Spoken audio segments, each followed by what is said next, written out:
Hello all, I'm Sai and you're watching The Book Dragon. In today's video, I'm bringing to you my spoiler-free review of the first book in the Lord of the Rings trilogy, and it is The Fellowship of the Ring by j.r.r. Tolkien. I've actually taken this up like a project in order to read all the Middle-earth books that are written by j.r.r. Tolkien and give spoiler-free reviews of them in the channel.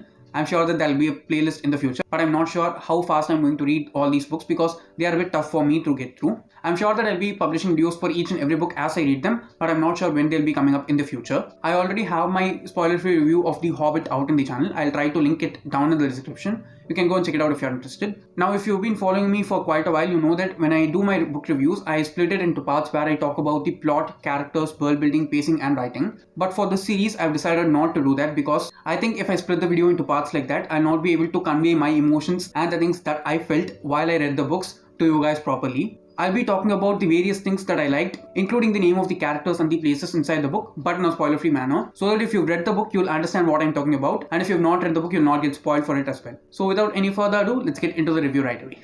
To start with, I'd say that if you read The Hobbit, it'll provide a lot more help for getting into The Lord of the Rings, because reading The Hobbit gave me a lot more sense about how this world is and the massive scope of the world, okay? And also, reading The Hobbit gives me a familiarity of Tolkien's style because it is definitely not something which is easy to read, but once you get a hang of it and learn to experience his writing, I'm sure that it is very delicious and super rich, okay? I'm sure that after reading this book, I've been wanting to read the second book right away, but in order to keep this video totally spoiler free without knowing anything from the second book, I have not started it so far, but I'm sure that after filming this video, tonight I'll start the second book. We also get to know some of the main characters in this story after having finished reading The Hobbit, like Bilbo Baggins, who's the main hobbit in The Hobbit, and his relationship with the other creatures in this world. Now, the basic premise of the book is that centuries ago there was this very evil man named Sauron, and he had created this one ring in order to rule the entire world. But the problem with that one ring is that it makes each and every person that has it to become totally power hungry and very greedy, and also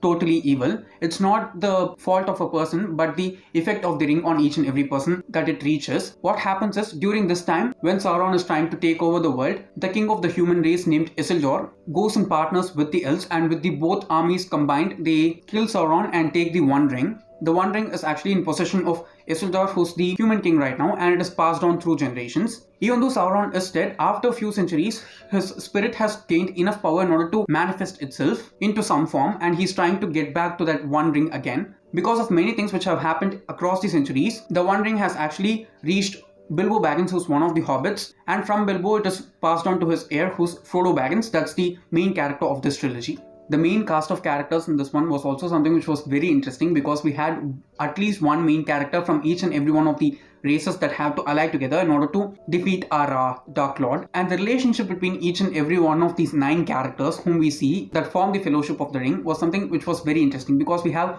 4 characters who are from the same race, 2 characters who are from the same race, and 2 characters who are from races that are considered to be enemies to each other, and we have this one magical wizard who's totally super old. The combination of all these characters, ways of lives that they live, and the conflicts that they have to deal with while they are partnering together in order to take this ring to the place where it needs to be taken to, was something which just felt super interesting to me. Despite all their differences, they have this common motive of taking that ring and supporting Frodo in order to take that ring to the place where it has to go. The banter between the characters was genuinely very nice, okay? It just felt so heartwarming to see those characters helping each other out during the hard times that they were facing together. Especially the friendship which I liked the most was between the 4 hobbits, okay? They were just super devoted to each other no matter what happened. There was this hierarchy which was there, that is that Frodo, Merry, Pippin and then Sam. Yet all of them had this very strong friendship bond which was purely displayed during each and every scene that they were together, no matter what happened. The differences in the skills and abilities and the way in which they see the world between the different races of characters when put together was also something which conflicted as well as benefited the Fellowship a lot more, if you ask me. For example, when it comes to the hobbits, they are very short, so physically they are not that strong when it comes to dealing with the threats that they have to deal with while they are making the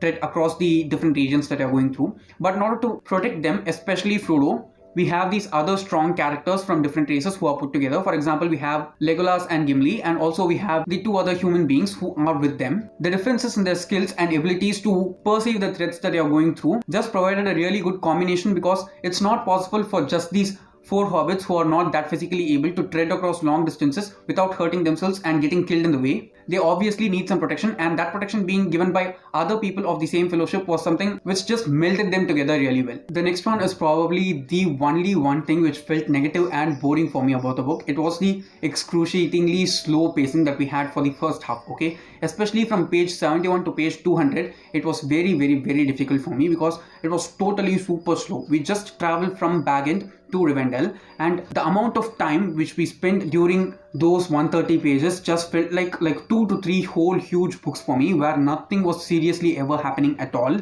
I actually watched the first movie after finishing this book. I can say that they just clipped out all those boring parts from the book and just made them reach Bree very quickly. I cannot say that I enjoyed the entire journey in that first half, especially the chapters which included Tom Bombadil. I think we could have made very well with the book even if those chapters were not included. I enjoyed reading them, okay, because Bombadil seemed like a very interesting character. He was very powerful but helpful and very scary at the same time, so it was something which just gave me some sense of unease while I was reading the book, which I definitely liked. Though I liked it, I think that it was definitely super not necessary to have included that. I think it might make sense in the future books or in the other books inside the whole world itself, but I think for this particular chunk of the book, it was super not necessary because it just slowed down things incredibly for me, and I was feeling like I can the end of the book, but I just had this conviction that I have to read it, and I was so glad because after reaching Rivendell, things start happening, and it was wonderful to read from then on because things start happening. The history gets revealed, and all the things that we should do and we should not do, we can do, we cannot do, all those things are put into perspective. It is very challenging, at the same time super interesting because of the extent to which Tolkien actually builds this world in a super detailed manner for us. For people who are willing to read this, I have to say one thing alone as a caution. It is that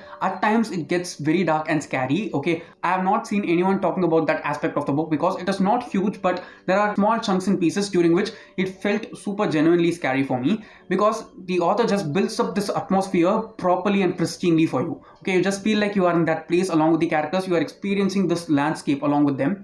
When they are facing rain, it just feels like you are being drenched in the rain. When they are in the snow, it just feels like you are shivering along with them. It's that atmospheric and that engulfing as a whole. So there are parts during the which it is very scary also, and that fear that was felt by the character was actually felt by me genuinely, okay? I did not see anyone talking about it in any of the videos that they made, but the effect that atmosphere had was like amazing for me. Though I liked it, it was something which I did not expect at all. There are these parts during which we see the Dark Riders, and the Dark Riders are the people who are actually trying to stop Frodo and get the ring from him while he is taking it to its destination. So the parts that included them were like genuinely scary for me. If you're a person who gets frightened easily, please do keep that in mind. Don't just involve yourself much in those scenes because they are genuinely scary. When it comes to my favorite locations inside this book, I have 3, okay? The first one is obviously Rivendell, okay? At the point from which we got to that place, the story just became a lot more huge in scope for me and even more enjoyable because the effect that the place has on them because of the presence of the elves and their magic was something which felt very mystical and